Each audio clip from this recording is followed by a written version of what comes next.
মাদ্রাসা এতিমখানা গড়ে উঠেছে, যেখানে হাজার হাজার শিক্ষার্থীরা শিক্ষা গ্রহণ করছেন এবং আদর্শ মানুষ হিসেবে গড়ে উঠছেন।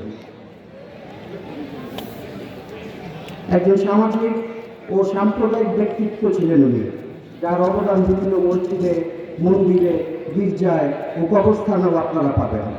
তার প্রমাণ এখনো আপনাদের সামনে রয়েছে।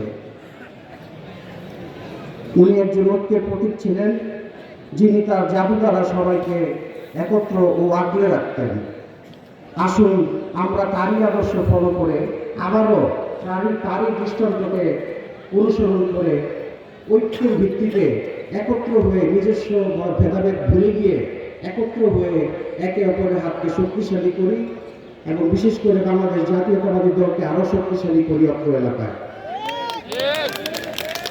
সর্বোপরি উনি ছিলেন একজন আদর্শ পিতা, যার আদর্শ নিয়ে গড়ে উঠতে চাই, প্রতিফলন করতে চাই এবং তারই রেখে যাওয়া অসম্পূর্ণ কাজগুলো সম্পূর্ণ করতে চাই যদি আপনারা পাশে থাকেন।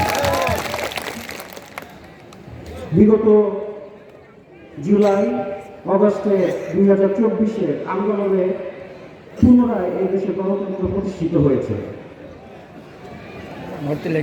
এবং একে রক্ষা করার দায়িত্ব আপনার আমার সকলের।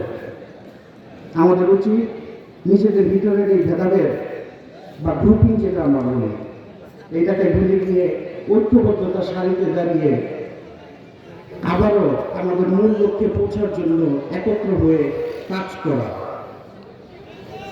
আমি বক্তব্য দীর্ঘায়িত করব না।